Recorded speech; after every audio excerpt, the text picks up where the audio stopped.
Hello बच्चों, next topic है हमारा second law is the real law of motion. हमें ये प्रूव करना है कि जो सेकंड लॉ है न्यूटन का वो ही रियल लॉ ऑफ मोशन है।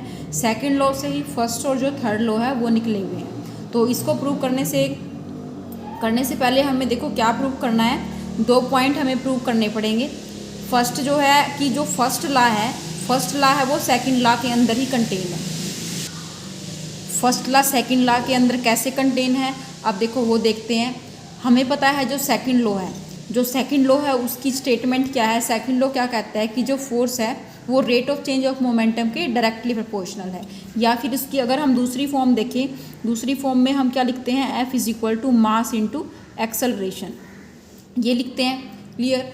अब देखो अगर हम ये बोलें कि जो एक्सटर्नल फोर्स है, कोई भी फोर्स एक्सटर्नल फोर्स बॉडी पे अप्लाई ना किया गया हो, कि जो एक्सटर्नल फोर्स है अगर बॉडी का ज़ीरो हो, if external force is zero, अगर एक्सटर्नल फोर्स ज़ीरो होगा इट मीन्स जो हमारा F है वो क्या होगा, इस इक्वेशन के अकॉर्डिंग ज़ीरो होगा। अब अगर F ज़ीरो हो तो एम ए भी क्या होगा, ज़ीरो होगा। अब M और A की जो प्रोडक्ट है वो ज़ीरो कब हो सकती है, या तो इसके अंदर M ज़ीरो हो या फिर क्या हो, एक्सेलरेशन ज़ीरो हो। क्लियर। M और A की मल्टीप्लाई कब ज़ीरो हो सकती है, या तो M ज़ीरो हो या फिर A ज़ीरो हो। क्लियर। तो देखो हमने ये पढ़ा हुआ है कि जो मास होता है किसी भी बॉडी का, mass can never be zero. Mass कभी भी ज़ीरो नहीं हो सकता, चाहे हम किसी भी प्लैनेट पे चले जाएं या अर्थ पे हम या अर्थ के सेंटर पे चले जाएं, तो बॉडी का जो मास है वो कभी भी ज़ीरो नहीं हो सकता। तो इट मीन्स जो एक्सेलरेशन है सिर्फ वही ज़ीरो होगी। ठीक है, यानी एक्सेलरेशन ज़ीरो का मीनिंग क्या होगा कि इसकी जो एक्सेलरेशन है बॉडी की, कोई एक्सेलरेशन प्रोड्यूस नहीं होगी अगर हमने कोई एक्सटर्नल फोर्स अप्लाई ना किया गया हो। यही प्रूव करना था हमें। हमने क्या लिया है कि न्यूटन के सेकंड लॉ के अकॉर्डिंग हमने लिया है force equal to mass into acceleration. अगर एक्सटर्नल फोर्स F ज़ीरो है तो एम ए भी ज़ीरो होगा, और M और A की जो मल्टीप्लाई है वो ज़ीरो तब होगी या तो इसमें M ज़ीरो हो, ठीक है, या फिर A ज़ीरो हो। तो मास तो ज़ीरो हो नहीं सकता, तो एक्सेलरेशन ज़ीरो होगी। यानी एक्सटर्नल फोर्स की एब्सेंस में एक्सेलरेशन क्या होती है, ज़ीरो। और यही क्या है, यही न्यूटन का फर्स्ट लॉ है। It means if there is no external force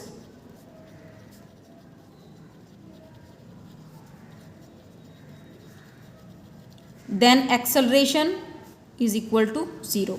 तो यानी हमने सेकंड लॉ लेके चले हम, और हमने देखो क्या प्रूव किया है, हमने यहाँ से फर्स्ट लॉ को प्रूव किया है। तो इट मीन्स जो फर्स्ट लॉ है वो सेकंड लॉ के अंदर ही कंटेन है। अब है इसका सेकंड पार्ट। सेकंड पार्ट में हमें क्या प्रूव करना है कि जो थर्ड लॉ है वो भी सेकंड लॉ के अंदर कंटेन है। तो उसके लिए सपोज हमने दो बॉडीज़ ले ली, दो बॉडीज़ है हमारे पास A और B, और आइसोलेटेड सिस्टम है। आइसोलेटेड सिस्टम क्या होता है, जिसके ऊपर कोई भी एक्सटर्नल फोर्स अप्लाई ना किया गया हो। तो यानी हमारे पास दो बॉडी हैं A और B, तो जब उनका कोलिजन होगा, आपस में जब उनकी टक्कर होगी, आपस में हुई है, हमने एक्सटर्नल फोर्स अप्लाई नहीं किया हुआ है उनके ऊपर, तो उनकी जब आपस में जो टक्कर होगी, कोई भी पार्टिकल हम ले सकते हैं, जैसे हमारे आसपास जो है बहुत सारे पार्टिकल हैं, माइक्रोस्कोपिक हमें दिखाई नहीं दे रहे हैं, तो आपस में क्या होती रहती है, उनकी कोलिजन होती रहती है। तो सपोज दो पार्टिकल A और B है, तो जब उनकी कोलिजन होगी तो मान लो कि जो A बॉडी ने फोर्स एक्सर्ट किया B पे वो है F1। क्लियर। और जो B बॉडी ने A पे फोर्स एक्सर्ट किया वो है F2। और कितने टाइम के लिए किया है, स्मॉल टाइम। ये जो डेल्टा T है वो स्मॉल टाइम है। तो स्मॉल टाइम के लिए दोनों बॉडीज़ में आपस में एक दूसरे के ऊपर फोर्स लगाया। तो अगर उनका हम चेंज इन लीनियर मोमेंटम देखें, तो चेंज इन लीनियर मोमेंटम किसके इक्वल होता है, हमने पढ़ा हुआ है कि जो चेंज इन लीनियर मोमेंटम होता है डेल्टा P, वो किसके इक्वल होता है, फोर्स इंटू टाइम के इक्वल होता है। क्लियर। तो जो फर्स्ट बॉडी का चेंज इन लीनियर मोमेंटम है तो वो कितना होगा, फर्स्ट बॉडी ने सेकंड के ऊपर फोर्स डाला तो मोमेंटम किसका चेंज हुआ, B बॉडी का। तो चेंज इन लीनियर मोमेंटम वो B निकाल लेते हैं, चेंज इन लीनियर मोमेंटम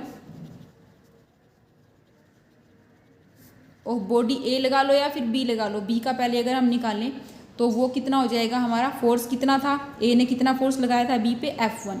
तो F1 इंटू क्या हो जाएगा, delta T। Similarly change in linear momentum of body A का कितना हो जाएगा, F2 into delta T। Clear, F2 into delta T। तो total change in linear momentum क्या होगा? Total change in linear momentum,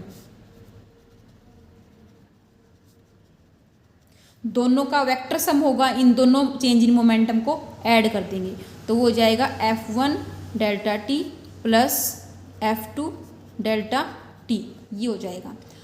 अब देखो, अगर कोई भी एक्सटर्नल फोर्स हमने अप्लाई नहीं किया है सिस्टम के ऊपर, तो यानी न्यूटन का सेकंड लॉ क्या कहता है कि अगर एक्सटर्नल फोर्स हमारा जीरो है, देखो अगर F जीरो हो तो F किसके इक्वल होता है? dp by D T, change in linear momentum, तो वो भी क्या होगा? ज़ीरो होगा। ठीक है, तो इसका मतलब जो चेंज इन लीनियर मोमेंटम है F1 delta T plus F2 delta T, वो क्या होगा? ज़ीरो होगा। क्लियर, ये सेकंड लॉ है। तो अब यहाँ से देखो F1 डेल्टा टी और इधर चला जाएगा minus F2 delta T. Clear, ये इक्वेशन क्लियर है। अब देखो डेल्टा टी से डेल्टा टी कैंसिल हो जाएगा तो हमारे पास बचा F1 is equal to minus F2, यानी दो इक्वल और अपोजिट फोर्स हमारे पास बच गए। और न्यूटन का थर्ड लॉ क्या कहता है कि जो एक्शन एंड रिएक्शन है वो क्या होते हैं? इक्वल और अपोजिट होते हैं। तो यहाँ से हमें क्या पता चल रहा है कि दोनों फोर्स इक्वल तो हैं लेकिन एक दूसरे के अपोजिट हैं। It means action is equal to minus reaction. Clear, तो यही हमें प्रूव करना था। हमने सेकंड लॉ ले लिया और वहाँ से हमने थर्ड लॉ को प्रूव किया। तो सेकंड से ही फर्स्ट को और थर्ड को हमने प्रूव किया है। इट मीन्स जो सेकंड लॉ है वो हमारा क्या है? रियल लॉ ऑफ मोशन है।